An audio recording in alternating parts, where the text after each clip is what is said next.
Good morning and welcome to another edition of 15 Minutes of Flame. This is Robert Phoenix broadcasting to you live from Austin, Texas. What's happening out there, people? This is your daily dose of digested reality. That's what I do. I digest portions of reality. And I do my best to give it back to you in bite-sizable chunks, that you, in turn, can then digest it and pass it along to other people. Isn't this wonderful? We just keep feeding each other. It's like pre-digested protein. It's all good. It's all good. Don't get too freaked out about it. It's just a metaphor. What's going on out there? It is another day on Gaia, Terra, and we're just doing our little do-si-do with North Korea. And I think something is up. Something's up. I can feel it. And this is not the paranoid part of me. This is the connect the dot part of me. By the way, I have a new post up on my website, which is on the death of Prince and the unexpected findings in his chart, which I really spent more time looking at than I had previously, because I'm, multitasking, doing about 5 different things at once. So I'm trying to, get as much information out there as I can. And sometimes, details, they will go under the radar. Anyway, you can go to my website and check out this new post I have on Prince's death chart. It's pretty interesting. And of course, the live stream from Sunday night is up there. And inside that, there is a very, I think, juicy nugget on the relationship with Kim Jong-un and Dennis Rodman, who is a buddy. And I look at their charts together, and I can see why they're buddies. And this is really what I wanted to talk about today. Is I wanted to talk about North Korea and the actual threat that it poses. Now, one of the things that came out over the last week or so is that North Korea perhaps did not have a failed test.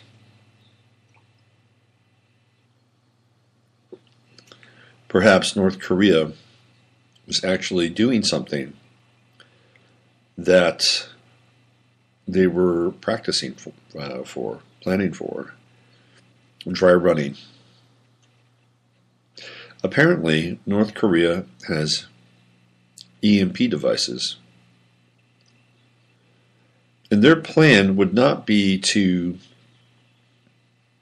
take out a city like San Francisco with a nuke.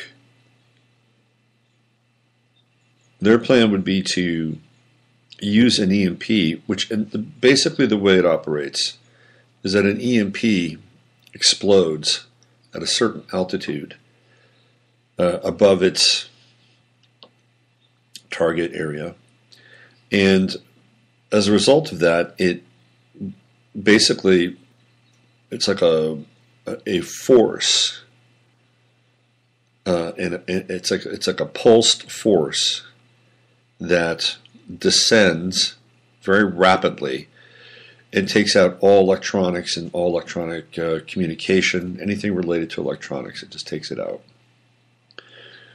Now, I'm going to try to put something together here so that you can figure this out. We're coming up on the, let's see, so it's 87, 97, 2007, 2017. We're coming up on the 40th anniversary of the blackout in New York City, which happened in July of 1977. And that blackout was brutal, absolutely brutal. And I've been seeing more and more information in memes, not even really memes, more like synchronistic pieces of content that have been surfacing around this whole notion of blackout. Now, if you go back about 2 weeks ago, there was a blackout in San Francisco, New York, I think it might have been LA or a couple cities in the South. I mean, it was pretty widespread over a fairly kind of large area for a brief period of time. It wasn't the whole country, but it was large urban pockets that were blacked out. So I thought to myself, wow, this is interesting. What's going on here? I've also been noticing that cell phone usage at times just goes away. I'm a AT&T person, and there are times when my cell phone just goes out, and it's happened a couple of times, and it's widespread. It's all across the country. It's not just here in Texas. So I've been. It started when I was watching this documentary called Hip Hop Evolution, and one of the main reasons hip hop exploded was the blackout in 1977. Because what happened during that time is there was rampant looting. And it was in the Bronx and uptown, and it was terrible, absolutely terrible. Now, you had people in other parts of New York. If you were in a decent part of New York, you got through the blackout, and it was fine. You were drinking, you were hanging out with people, doing what people normally do in situations like that. They may come together and say, hey, let's ride this thing out.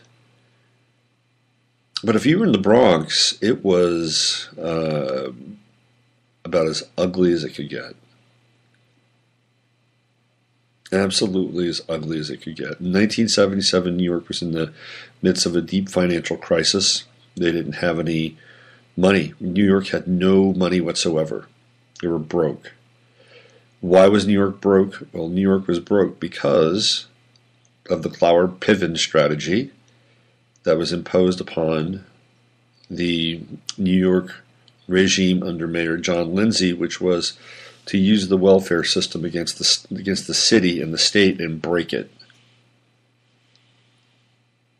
What they did is they got everybody and their brother and their sister and their mother and their cousin and everybody on public assistance, and then they started to use the unions to implement strikes, and then they had people strikes. It was New York post New York post Great Society and Lyndon Baines Johnson, and the welfare state was not a pretty place. However, that said, if you go back and remember, the Great Society all went down. That whole thing went down in 1965. It was just after the death of JFK, and they had a blackout in New York in 1965, and everything was cool. Everybody kind of helped each other out. It was not a big deal. But in 1977, in a city that had been ravaged by the lack of public services due to the fact that New York had been broken by Cloward-Piven, you had pockets of despair. You had pockets of deep frustration and resentment and anger. And it wasn't the politicians that caused that void. It was the social activists and two professors who gamed the welfare system. So the blackout takes place, and people just became like marauding packs of insects. And they started to break into stores. These are the stores that they went to, right? They'd go in and they'd buy things like sporting goods or trophies or music. And they went in there and they devastated these stores. They devastated them. And not only did they devastate them in terms of their stock, I mean, just wiped everything out. Not a single thing was left. These stores were just totally emptied. But then they burned them. Used fire and kerosene to gasoline to burn these stores. It was just awful. This is in 1977. So I saw this on this documentary, The Evolution of Hip Hop. And of course what happened during that time is all these sound systems got stolen. Turntables, sound systems, mixers, And then next thing you know, you've got all these people showing up with DJ equipment, and there's DJs all across the Bronx. So I've been thinking about that quite a bit. And then I just saw this documentary on the blackout, just popped up on Netflix. I think it's fairly new. So I started to watch that, and it really brought this whole blackout piece into focus even more. Now, here's where North Korea comes into play. Now, if you wanted to, think about this now. If you wanted to really screw with the United States, all you'd have to do is put an EMP in place. And what would happen? You'd have blackouts all across the country if it was done in a way that was strategic. Now, I'm not bringing this up for fear. I'm not getting you into a fear mode. I'm just telling you a possible scenario so that you can prepare yourself in case we go down this path. Because what does North Korea not have in the United States? And I'm not demonizing North Korea here either, by the way. The more I get into this whole North Korea thing, the more I'm just like, we've just got to shut down this macro aggression. But North Korea does not have troops in the United States. But in a blackout situation, looters and vandals and arsonists would do just as well as ground troops. Because I guarantee you, and I've been thinking about this now for a couple of weeks, that if we had 48 hours of darkness throughout most of this country, it would be an event that would be as catastrophic as an atomic bomb being dropped on the United States. The violence, the theft, the destruction to property, the damage, the unwinding and uncoiling of order into the depths of chaos would be unprecedented. And it's because the population has been primed. We've been primed. We are at the, I wouldn't say we're at the tipping point of divide and conquer. We're not quite there yet, believe it or not. But we're close. That the fuel tanks of hate and bitterness and resentment have been primed. They're close to the brim. There's a lot of fuel in the system. They're ready to go. They're ready to explode.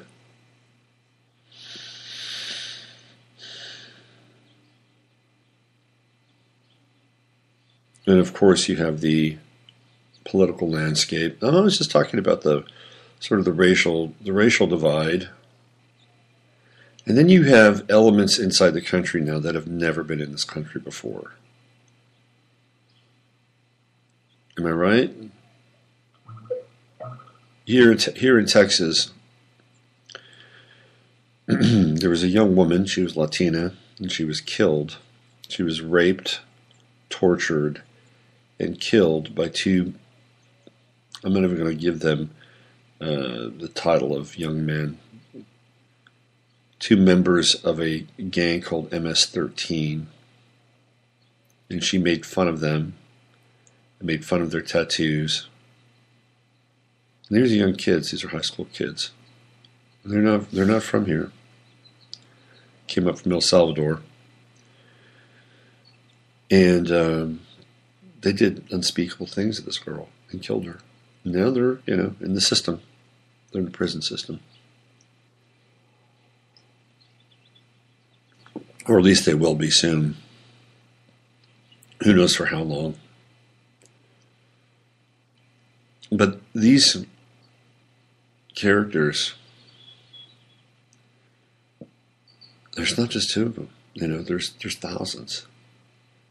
Thousands and thousands of various gang members and drug cartels. And we've got, of course, whoever we've picked up from the Flotsam and Jetsam of North Africa and the Middle East due to the refugee crisis, and they're here and they're embedded, what do you think 48 hours of darkness would look like in this country?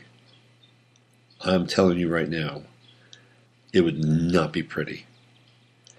It may be something that we could have a very difficult time coming back from. Although we're America and there's something in the soul of America that helps move this thing along. But the other piece here, right, is that who knows? Maybe it's not just 48 hours. Maybe we're talking about a week. Could you imagine a week where everything is just shut down? And not being able to get any news whatsoever done. I'm telling you right now, this is probably one of the worst case scenarios that we could face. And so this brings me to this EMP thing that I was reading about.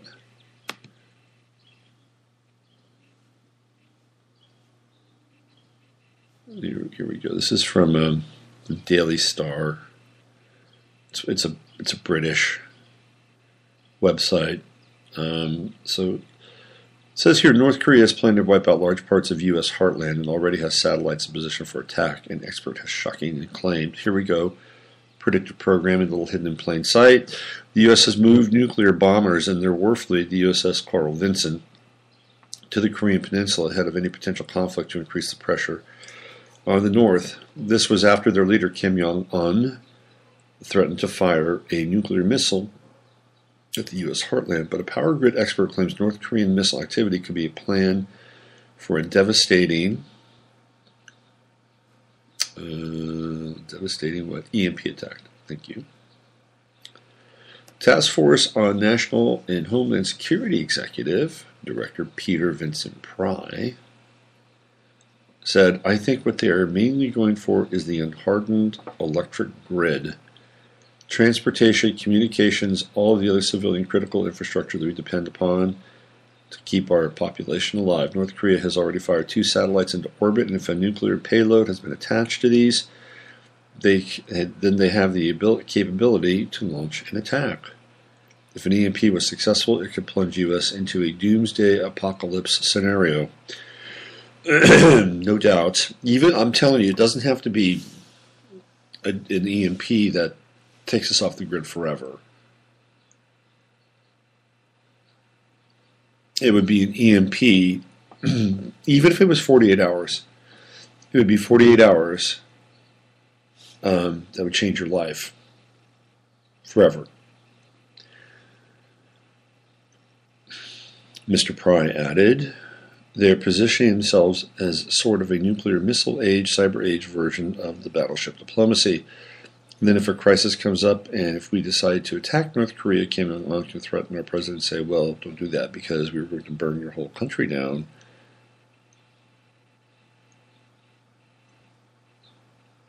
Which is basically what he said when he has made threats about turning the United States into ashes, and he connected the satellite program to this in public statements to deter us from attacking.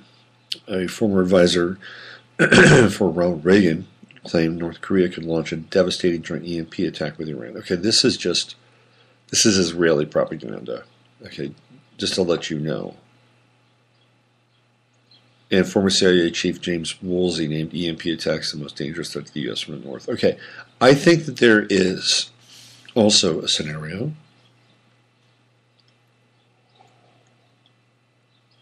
where power grids could be shut down and an EMP could actually be simulated and faked. So what we would have was we'd have a significant false flag. And that would give us the pretext for going to war with Korea. We could do it to ourselves, theoretically. Think about that. Think about that as a possible scenario. Because it could happen. And remember, we're coming up on the 40th anniversary of the New York blackout. It was huge. Absolutely huge.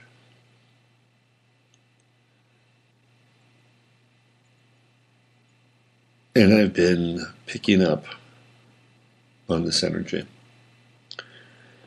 The other thing that I've been witnessing that sort of feeds into this, small bits and pieces. There's a viral video on Facebook, and it took off yesterday, and it's a fight at a Denny's in Albany, New York. And it was one of the most disturbing videos I've ever seen. Absolutely disturbing. Because the fight started over the fact that people were not getting their food fast enough.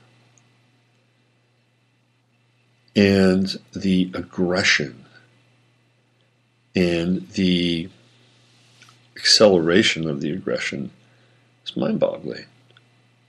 Absolutely mind-boggling. And not only was it just completely just senseless and ridiculous and savage,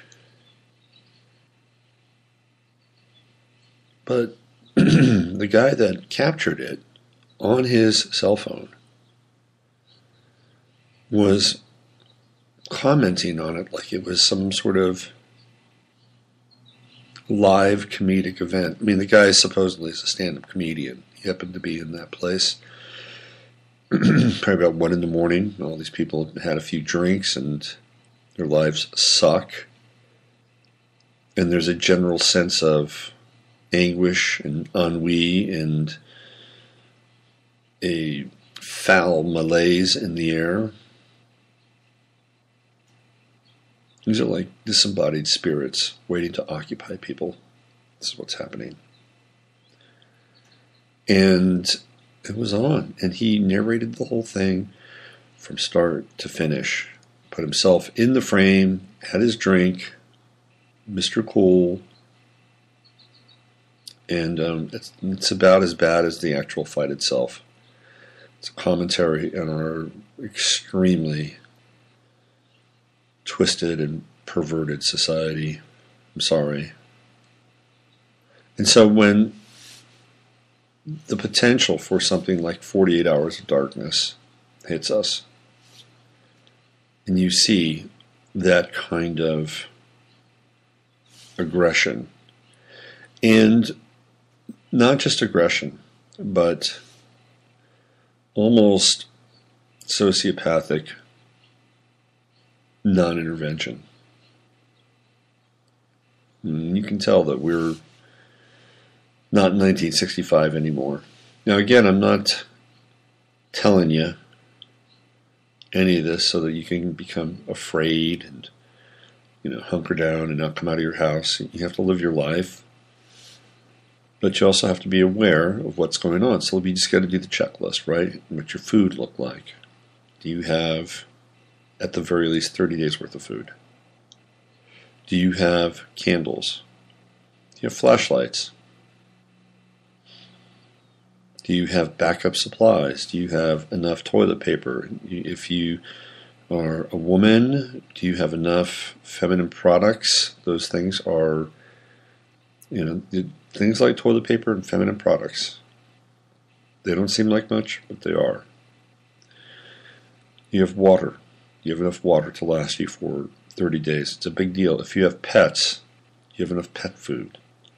If you have a cat and your cat's indoors, do you have enough litter to last 30 days? Is your vehicle gassed up in case you need to get out? Because if you're in an urban area for 48 hours, you got to get your ass out of there. And I'm telling you right now, it'll be one of the worst experiences of your life. The rural areas pose different risks because you're not from there, but they might be a bit more negotiable, especially if you can camp out for a couple of weeks, find a spot. Or if you're very, very fortunate and have a lot of foresight, have your bug out destination waiting for you. That's all you got to do. You have to check those boxes because you don't want to be caught flat-footed. and some form of communication with batteries and walkie-talkies could probably be helpful if you have them. If not, get some. Because when cell phones go, and they'll go, the cell phone towers will go down. How are you going to communicate with people? So a really good set of high-powered walkie-talkies could be very important and could help save your life, believe it or not. And if you are so inclined, it's probably always very helpful to have a firearm or two handy, just in case. So that if you are in a place where you can ward off the chaos, you'll be able to do so. You know, back in the day when they had the Rodney King riots in Los Angeles, they had the Korean shop owners. They had guns. And guess what? Their places did not get robbed. Now, today it might be a shootout scenario, and those people may not give a shit, and they'll just, you'll be in a firefight. That's quite possible. But don't expect, if we have any hint about what will take place in an emergency situation like this, do not expect the police to show up. What have we seen during the demonstrations in Berkeley or in New Orleans, where things got kind of heated, and in Berkeley certainly violent? Police don't get involved. They're not going to get involved. They'll get involved after the fact.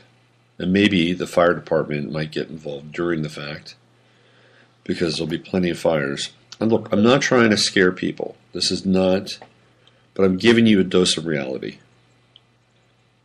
And I think it would be incumbent just to see where you are with it, and where you are with a scenario that you have to be prepared. End of story. Right?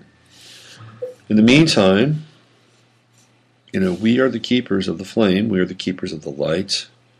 We are the mystery schools of the Middle Ages.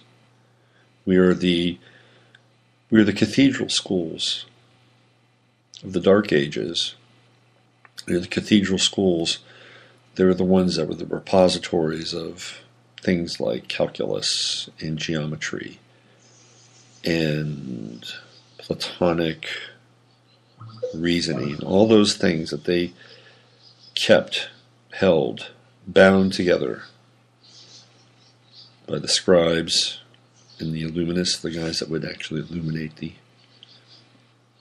books.